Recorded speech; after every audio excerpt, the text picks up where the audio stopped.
నిబ్బా nibbi love story చెప్తానండి ఒకటి. ఎంత ట్రాజడీగా అలా అదో టైప్లో ఉంటుంది అనమాట. ఇది జరిగి కూడా ఒక 10 years అయిపోయింది. మా మా నిబ్బీస్ టైంలో అనమాట. అంటే ఇప్పుడు 10 years అయిపోయింది అనుకుందాం. ఆ టైంలోనే జరిగింది ఇది. ఆ అమ్మాయి వయసు వచ్చి 16 years, అంతే 16 years ఉంటాయి. అతను 25 years ఉంటాయి. అతను లారీ డ్రైవర్.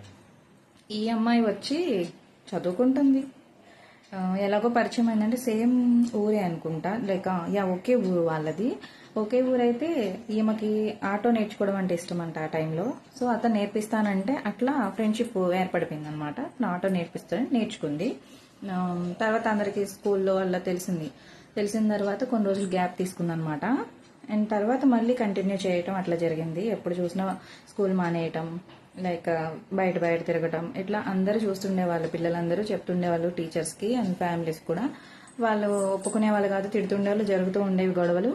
వన్ డే ఈ అమ్మాయికి పెళ్లి సంబంధాలు త్వరగా చేసేద్దాం, ఇది ఆగేలా లేదు అని చెప్పి చేసేద్దామని ఫిక్స్ చేసి మ్యాచెస్ చూస్తుంటే ఈ అమ్మాయి నేను సూసైడ్ చేసుకుంటానని చెప్పి, నిబ్బీస్ కదా ఆ టైంలో, చేసుకుంటా అది అని చెప్పి ఓవర్ యాక్షన్ చేయడంతో వాళ్ళు మ్యాచెస్ చూడడం ఆపేశారు. ఇంటర్ కంప్లీట్ చేయించారు. ఆ ఇంటర్ సెకండ్ ఇయర్లో అదంతా ఇది ఎక్కడికో పోయిందంట. అది వాళ్ళ ఫ్యామిలీకి తెలిసి గట్టిగా వాయించారు పట్టుకొని. అప్పుడు నేను అతన్నే చేసుకుంటా, ఇంకెవరిని చేసుకోను అని చెప్పి అది చేసుకోబోయే వాడిని ఇంటి ముందు తీసుకొచ్చి కూర్చోబెట్టింది అనమాట. సో ఏం చేస్తారు వాళ్ళకి, వీళ్ళేమో వెల్ సెటిల్డ్, చెరువులు, పొలాలు, మంచి ఇల్లు అన్నీ ఉన్నాయి. అతనికి చూస్తే ఇల్లు కూడా లేదు, ఏదో లారీ మీద వర్క్ చేసుకుంటున్నాడు, నెలకి 10,000 అలా తెచ్చుకుంటాడు. సో ఇంత వెల్ సెటిల్డ్ ఫ్యామిలీ, వాళ్ళ అమ్మాయి ఏం చూసి వాళ్ళ ఫ్యూచర్ బాగుంటుందని ఇస్తారు? ఇవ్వరు కదా. అందుకని చెప్పి కుదరదంటే చచ్చిపోతామని ఇద్దరు ఇంటి ముందు నిలబడ్డారు. ఊర్లో పరువు పోతుంది, వీళ్ళు ఎటు కదలట్లేదని చెప్పి సరే అని ఒప్పుకున్నారు. ఖర్చులన్నీ అమ్మాయి వైపు వాళ్ళే పెట్టుకుని పెళ్లి చేశారు. ఆల్ సెట్, అంతా సెట్ అయిపోయింది. అల్లుడిగా యాక్సెప్ట్ చేశారు, అంతా నైస్. కానీ వాళ్ళంట పెళ్లికి ఎంగేజ్మెంట్ అయిపోయిన ముందుకి నువ్వు ఇల్లరికం వచ్చేయాలి, మీ ఇంట్లో అంటే ఏమీ లేదు, ఎటువంటి ఫెసిలిటీస్ లేవు, అది ఒక పూరిల్లు, లైక్ గడ్డితో వేసే ఇల్లులు ఉంటాయి కదండి, ఒకప్పుడు అవి ఉండేవి, ఇప్పుడు తీసేస్తున్నారు, ఎక్కడికక్కడే రేకులు వేసేస్తున్నారు, అప్పుడు గడ్డితో ఉండే అలాంటి ఇల్లు అనమాట. సో అట్లా ఉంది, నా పాప ఉండలేదు అట్లా అని చెప్పి వాళ్ళ డాడీ అడిగితే, అవసరమైతే మీ అమ్మాయిని వదిలేసుకుంటాను కానీ నేను ఇల్లరికం రాను అని చెప్పి చెప్పాడంట. అప్పుడు కూడా ఈ అమ్మాయి, మా ఆయన ఎందుకు అలాగా, నేను ఉంటాను మంచిగానే, నాకు ఓకే, ఇల్లరికం ఏమో అవసరం లేదు, నేను హ్యాపీగానే ఉన్న దాంట్లో సరిపెట్టుకుంటానని చెప్పి చెప్పిందని. అంతా ఓకే కదా అని ఇష్టం అమ్మ అయితే అని చెప్పి, మేమైతే ఈ ఆస్తుల్లో గీస్తుల్లో ఏమీ రూపాయి రాదు నీకు అని చెప్పేశారు. ఒక కొడుకు కూడా ఉన్నాడు, అతనికి ఇస్తారు కదా, సో ఓకే అనుకుంటే సరే అంది అమ్మాయి. అన్నాక వెళ్ళిన తర్వాత ఒక 2 yearsలో 1 baby. అంతా బాగానే ఉంది. ఈ లోపు డబ్బుల కోసం వస్తున్నాడు పోతున్నాడు. వాడేంటి వీళ్ళకి ఆస్తి ఉందని చెప్పే వాళ్ళ లైన్ పెట్టుకున్నాడు. దీనికి అర్థం కాలేదు. Okay, acceptable. కానీ అతను ఇంకా ప్రతిసారి మంచిగానే అది తీసుకురా, ఇది తీసుకురా, డబ్బులు తీసుకురా అని చెప్పి అంటుంటే ఈ అమ్మాయి రావడం, అడగడం, వాళ్ళ డాడీకి తెలియకుండా వాళ్ళ మమ్మీ ఇవ్వడం, అంతా జరిగింది, బాగానే ఉంది. కానీ ఆ ఏజ్లో లవ్, ఆ ఏజ్లో పెళ్ళి అంటే ఒక వయసు వచ్చి మనకి మెచ్యూరిటీ వచ్చేసరికి అది నచ్చకపోవచ్చు. వీళ్ళ విషయంలో కూడా అదే జరిగింది. ఈమె పచ్చబొట్లు కూడా వేళ్లపై చేతులపై వేయించేసుకుంది వాళ్ళ ఆయనది. అండ్ తర్వాత చూస్తే మేము మళ్ళీ ఆమెను కలిసేటప్పటికి ఇద్దరు డైవర్స్ తీసుకున్నారు.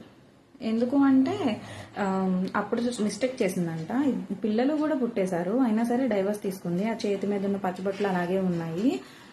లారీ డ్రైవరు ఏమీ సరిపోవట్లేదు నాకు డబ్బులు, నాకు వాల్యూ లేదు అసలు అని చెప్పేసి అట్లా వాళ్ళ అత్తమ్మలని వీళ్ళని వాళ్ళని అదే స్టెప్ తీసుకునే ముందు ఎందుకు ఆలోచించరు?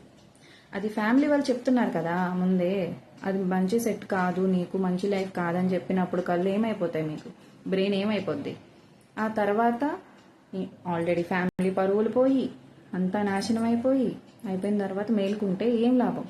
అప్పటికి పెళ్ళై పిల్లలుండి ఎవరు మళ్ళీ కొత్తగా వచ్చిన ఈ భూమిపైకి వచ్చిన పిల్లల జీవితాలు నాశనం చేయడం తప్ప ఏముంది?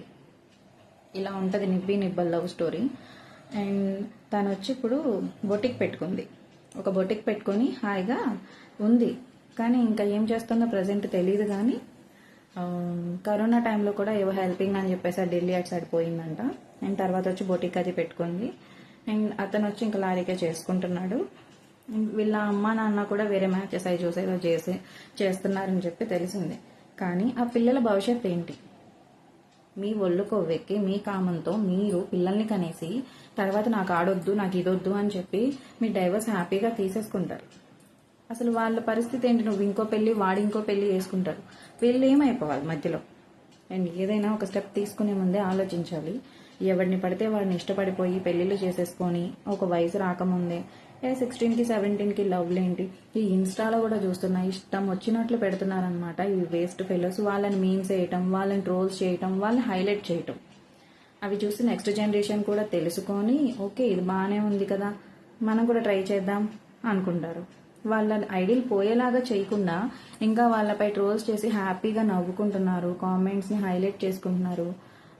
ఏం చేస్తున్నారు జనాలు కూడా అర్థం కావట్లేదు. పెద్దవాళ్ళే, చిన్న వాళ్ళకన్నా పెద్దవాళ్ళే వాటికి ఎంజాయ్ చేస్తున్నారండి నిబ్బల్ని చూసి.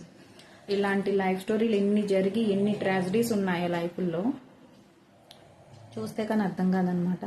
బట్ ఇవన్నిటి మధ్యలో చిన్నపిల్లలే నలిగిపోతున్నారు, ఇది మాత్రం క్లియర్ అనమాట.